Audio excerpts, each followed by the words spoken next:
गुल प्लाजा में आग फ्लावर शॉप में सबसे पहले लगी। बच्चे के हाथों लगी आग तेजी से फैल गई। सानिया गुल प्लाजा में आती जदगी से मुतल्लिक तहकीकाती रिपोर्ट तैयार। कमिश्नर कराची की सरबराही में कमेटी अपनी रिपोर्ट वज़ीर आला सिंध को पेश करेगी। आग लगने की वजूहात और आग बुझाने समेत रेस्क्यू से मुतल्लिक तफसीलात शामिल। मुतासरीन, ऐनी शाहिदीन और रेस्क्यू काम से हासिल मालूमात दर्ज। रिपोर्ट के मुताबिक एयर कंडीशन डकट के बायस आग बहुत तेजी से फैली। सान्हे में 79 अमवात हुई। ज्यादातर अमवात गुल प्लाजा के मेज़नाइन फ्लोर पर हुई। 10:15 पर आग शुरू हुई। 10:26 पर फायर ब्रिगेड को इतला मिली। डिप्टी कमिश्नर जुनूबी 10:30 पर गुल प्लाजा पहुंचे। पहला फायर टेंडर 11 मिनट बाद 10:37 पर पहुंचा।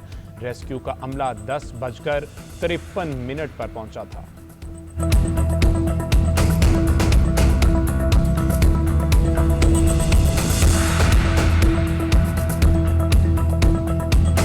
काबीना की मीटिंग हुई। उस कमेटी को चीफ मिनिस्टर साहब हेड कर रहे हैं और 5 रुकनी काबीना की मेंबर उसमें हैं, इंक्लूडिंग चीफ मिनिस्टर साहब। और काबीना ने एम्पावर किया उस रिपोर्ट को देखें, उसका तयन करें और अगर आप समझते हैं कि जुडिशियल कमीशन कायम करना चाहिए तो जरूर कायम होगा। और आग लग चुकी थी, लोग अपने प्यारों के लिए बाहर तड़प रहे थे और अंदर वाले भी बेचारे जो है वो मदद के लिए तड़प रहे थे। उस वक्त कोई एक के आ जाए कि जी मुझे 18वीं तरमीम खत्म कर दो, एक आ जाए जी कि कराची को वफाक के हवाले कर दो, एक बोलता जी ये कर दो।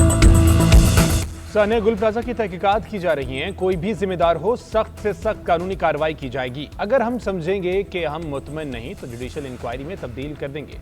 सिंध के सीनियर वजीर शर्जील मेमन का कहना है गुल प्लाजा जैसे था वैसे ही तामीर किया जाएगा। जितनी दुकानें पहले थी उतनी ही दोबारा बनाई जाएंगी। दुकानदारों को आर्जी तौर पर कहीं और मुंतकिल करने पर बातचीत की गई। यहाँ लोग बेयारो मददगार फरियादें कर रहे थे। कोई उठकर कह रहा था कराची को बाकी मुल्क से अलग कर दो। ये लोग हमेशा दबाव और ब्लैकमेलिंग की सियासत करते आए हैं। हुकूमतों पर दबाव डालने का वक्त हो तो यही लोग पेश होते हैं। ये नामुमकिन है कि कराची को विभाग से अलग समझा जाए। हुकूमत किसी ब्लैकमेलिंग में नहीं आएगी।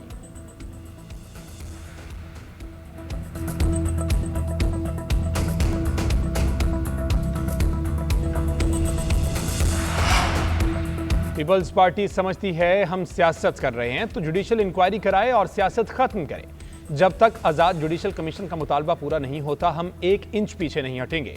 अपोजिशन लीडर सिंध अली खुर्शीदी अपने मुतालबे पर कायम कहते हैं कमिश्नर कराची कैसे इंक्वायरी कर सकते हैं। जिस अफसर के खिलाफ तहकीकात होनी चाहिए वही इंक्वायरी कर रहा है। हम नहीं कह रहे कि ये सानिया पीपल्स पार्टी ने किया है, लेकिन जिन लोगों को जवाबदेह होना चाहिए वो इंक्वायरी कर रहे हैं तो कौन मानेगा।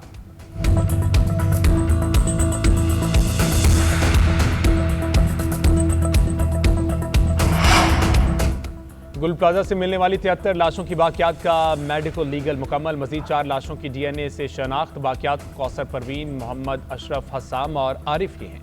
कौसर परवीन और अशरफ दिल्ली कॉलोनी के रिहायशी थे। उनके खानदान के 4 जांबाक अफराद की शनाख्त पहले ही की जा चुकी। मजमूई तौर पर 28 लाशों की शनाख्त हो गई। पुलिस सर्जन डॉक्टर समिया कहती हैं 65 लापता अफराद के लिए 56 खानदानी नमूने लिए गए। जामे कराची को 48 लाशों के DNA नमूने मौसूल हुए। दूसरी जानिब मुतासरा इमारत को सिंध बिल्डिंग कंट्रोल अथॉरिटी ने अपनी तहवील में ले लिया। जिला इंतजामिया का कहना है SPCA के माहिरीन इमारत को गिराने के हवाले से फैसला करेंगे।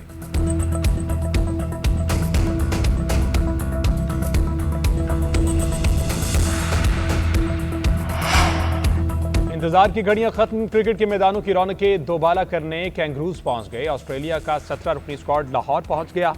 खिलाड़ी आज आराम करेंगे। कल से 3 T20 मैचेस की सीरीज का आगाज होगा। ग्रीन शर्ट्स की कप्तानी सलमान अली आगा के सुपुर्द ऑस्ट्रेलियाई टीम की क़यादत मिचेल मार्श करेंगे। सीरीज के लिए कमेंट्री पैनल का भी ऐलान। पैनल में रमीज राजा, साइमन कैटच, आमिर सोहेल, बाजिद खान और उरूज मुमताज शामिल। जैनब अब्बास प्रेजेंटर होंगी।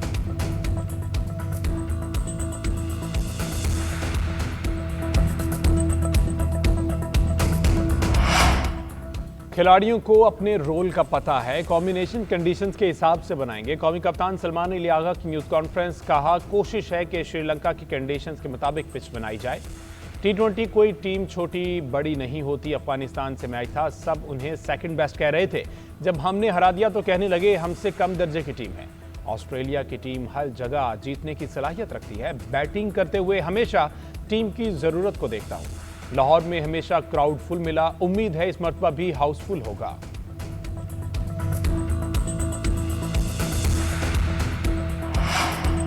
पाकिस्तान में खेलने के लिए पुरजोश हैं। ये वर्ल्ड कप के लिए तैयारी का भी अहम वक्त है। पाकिस्तान की फास्ट बॉलिंग की तारीख शानदार है।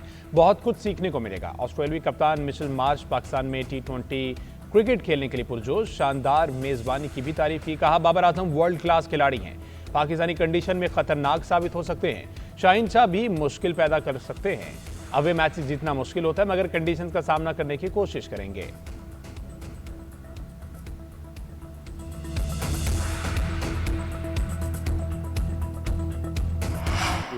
हुकूमत से बनता है कि जब हम ऑपरेशन ही कोई नहीं कर रहे और कतई तौर पर ऑपरेशन नहीं कर रहे और ख़ुसूसन इस मौसम के अंदर जो है जब वहाँ पे 2-3 फुट बर्फ़ पड़ी हुई है, 12-13 हज़ार फुट तक हाइट्स हैं वहाँ पे, स्टार्टिंग फ्रॉम 7,000, तो उसमें फ़ौज क्यों करेगी? वहाँ से सब लोग चले जाते हैं, वहाँ से लोकल आबादी चली जाती है।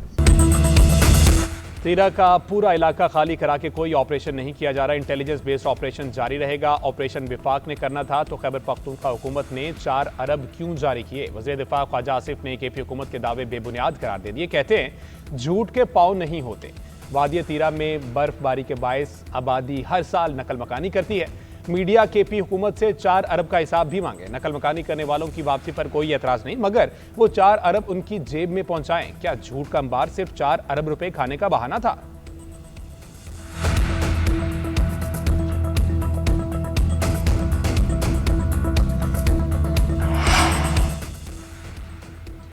वादिया तीरा के मामले पर पीटीआई मनफी सियासत कर रही है। कोई ऑपरेशन हुआ तो सबको बताकर किया जाएगा। इस वक्त तीरा में कोई ऑपरेशन नहीं हो रहा। वज़ीर मुमलिकत बराए दाखिला तलाल चौधरी की न्यूज़ ब्रीफिंग। कहा नेशनल एक्शन प्लान के तहत कार्रवाइयां की जा रही हैं। पीटीआई वाले खुद वादी में ऑपरेशन करना चाहते हैं मगर छुप रहे हैं। ये सियासी बयानियां बनाने और करप्शन छुपाने के लिए बहाने तराश रहे हैं। तीरा के लोगों को दी गई इमदाद में खुद बुद की गई कोहिस्तान स्कैंडल भी सबके सामने है।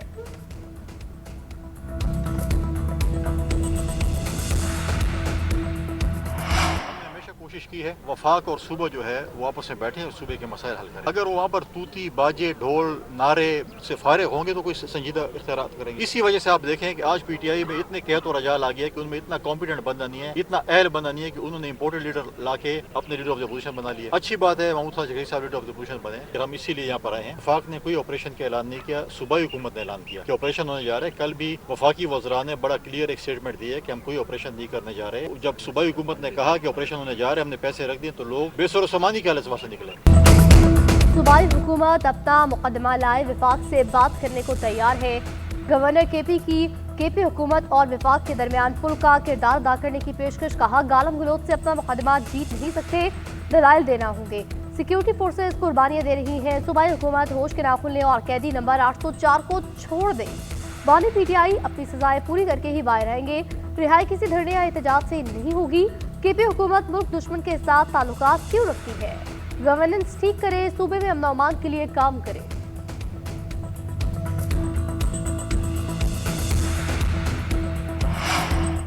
हुकूमत ना ही जेल हुकाम ने बानी से मुलाकात की पेशकश की, इसलिए किसी के साथ जाने या ना जाने का सवाल ही पैदा नहीं होता। चेयरमैन पीटीआई बैरिस्टर गोहर की एक्स पर पोस्ट लिखा, बानी से मुतल्लिक खबरें और इत्तलात इंतहाई संजीदा नौयत की होती हैं। ऐसी खबरों को नाम नेहाद ज़राए की बुनियाद पर ज़ेर बहस लाना गैर जिम्मेदाराना है। शेख वकास अकरम से रब्ता किया ताकि इस बेबुनियाद खबर की तरदीद की जा सके। शेख वकास ने उसकी तरदीद की और वजाहत पेश की। इसके बावजूद सोशल मीडिया पर यही खबर बार बार फैलाई जा रही है। हर मंगल को डयाला जेल जाता हूँ, मुलाकात का वक्त खत्म होने पर वापस आ जाता हूँ। गुज़श्ता रोज़ भी गया मगर मुलाकात के लिए किसी ने नहीं कहा।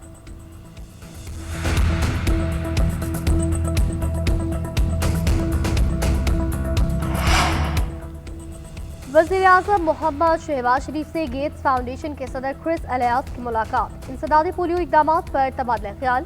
वज़ीर-ए-आज़म ने कहा काबिल तमाम शराकतदारों के ताउन से पोलियो के मुकम्मल सदवाब के लिए इक़दामात जारी रहेंगे। पाकिस्तान से पोलियो के सदवाब के लिए बिल गेट्स की काबिल कदर खदमात याद रखी जाएंगी। हुकूमत जाम हिकमत अमली और मौसर टीम के साथ अमली इक़दामात कर रही है। जल्द इस बीमारी के मुकम्मल खात्मे के लिए पुरअज़्म है। बीमारी के खिलाफ जारी जंग में खातिर ख्वाह कामयाबी के बावजूद हंगामी बुनियादों पर मजीद इक़दामात नागुज़ीर। क्रिस एलियास की हुकूमती इक़दामात की तारीफ। मुस्तक़बिल में भरपूर ताउन का यकीन दिलाया।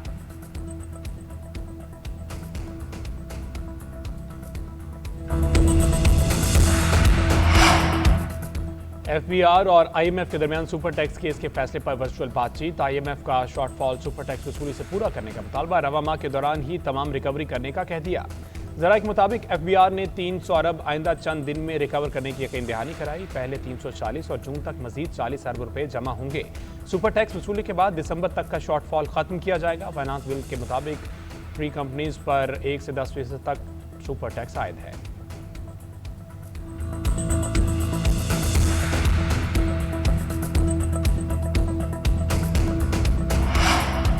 मौशी इस्तेहकाम और समरात आने लगे। फिच ने मुस्तहकम आउटलुक और क्रेडिट के इस्तेहकाम में बेहतरी का इशारा दिया। रेटिंग एजेंसी ने पाकिस्तान की B- रेटिंग की तौसीक की। पाकिस्तान में महंगाई की शरह में कमी, शरह सूद 4 साल की कम तरीन सतह पर। स्टॉक एक्सचेंज में जबरदस्त तेजी। मौशी अहदाफ पूरे और IMF प्रोग्राम का जारी रहना हौसला अफजा है।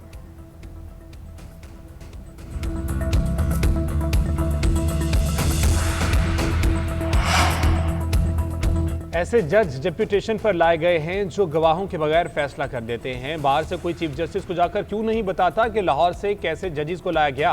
कत्ल केस में उम्र कैद की सजा पाने वाले मुजरिम की अपील पर समाअत में इस्लामाबाद हाई कोर्ट के रिमार्क्स। जस्टिस मोहसिन अख्तर कियानी ने कहा कि वकील के मुताबिक जज साहब ने आओ देखा ना ताओ और फैसला कर दिया। कत्ल जैसे मुकदमे में कोई जज इस तरह जल्दबाजी करेगा तो जुल्म होगा। गलतियां हो जाती हैं लेकिन वो बदनीयती की बुनियाद पर नहीं होनी चाहिए। एक ही वक़ुआ था, ट्रायल 2 अलग अलग कर दिए गए। वकील दूसरे ट्रायल से शहादत दिखा रहे हैं, वो अदालत कैसे देख सकती है। एक ही वक़ुए की FIR और क्रॉस विजन का अलग अलग ट्रायल और फैसला कैसे किया गया। अदालत ने ऐसे जज को डेपुटेशन पर लाया गया जो गवाहों के बगैर ही फैसला कर देते हैं। बाहर से कोई चीफ जस्टिस को जाकर क्यों नहीं बताता। लाहौर से कैसे जजों को लाया गया है। कत्ल केस में उम्र कैद की सजा पाने वाले मुजरिम की अपील पर समाअत में इस्लामाबाद हाई कोर्ट के रिमार्क्स सामने आए। जस्टिस मोहसिन अख्तर कियानी ने कहा, वकील के मुताबिक जज ने आओ देखा न ताओ फैसला कर दिया। कत्ल जैसे मुकदमे में कोई जज इस तरह जल्दबाजी करेगा तो जुल्म होगा। मेंबर इंस्पेक्शन टीम को कहता हूँ जजेस की भी थोड़ी ट्रेनिंग कराएं।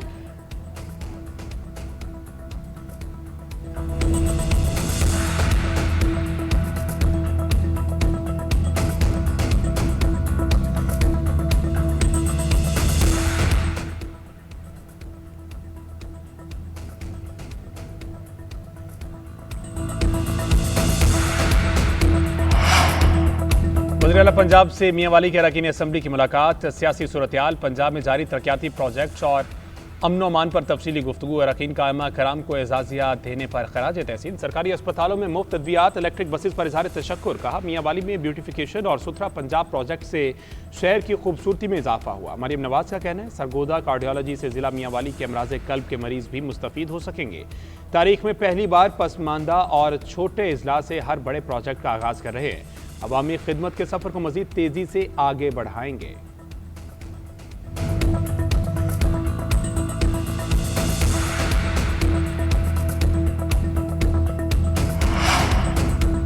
वादी तीरा के हालात सबके सामने हैं। लोग बर्फबारी में दरबदर होने पर मजबूर हैं। देर पाम के लिए जामे मुस्तकिल पॉलिसी नागुज़ीर है। तरक्की के लिए अमन का होना बहुत ज़रूरी है। वज़ीर आला KP की हरिपुर में मीडिया से गुफ्तगू बोले, PTI हुकूमत के बाद GDP ग्रोथ 6% से नीचे आती गई। मईशत तबाहाल है, बेरोजगारी बढ़ रही है। नौजवान बाहर जाने को तरजीह दे रहे हैं। जिन हालात से गुजर रहे हैं ये बनाए गए हैं। एक माइंडसेट नहीं चाहता कि हम तालीम हासिल करें, जब ज़रूरत होगी तब फौज से पहले हम हथियार उठाएंगे, मगर अब कलम की ज़रूरत है।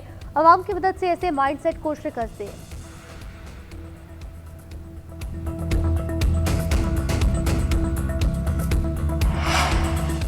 तीरा के मुतासरीन हमारे अपने लोग हैं, उन पर सियासत नाकाबिल कबूल है। सूबाई हुकूमत हर मामले पर सियासत खेल रही है। वज़ीर आला को कई मरतबा कहा कि अपेक्स कमेटी का इजलास बुलाए, मगर वो जिम्मेदारी पूरी नहीं कर रहे। कायदे हिज़्ब इख्तिलाफ खैबर पख्तूनख्वा असम्बली डॉक्टर इबाद का बयान। कहते हैं, सौदन में सुहेल आफरीदी 10 दिन भी दफ्तर में नहीं बैठे। अवामी तहरीक छोड़कर सूबे पर तवज्जो दे। पूरा सवात बंद है। वज़ीर आला ने सियासी तकरीर की मगर सड़कें खोलने की हिदायत नहीं दी। 90% इलाकों में रात को निकलना महफूज नहीं। अमन व अमान पर अपेक्स कमेटी इजलास बुलाकर मुशावरत की जाए।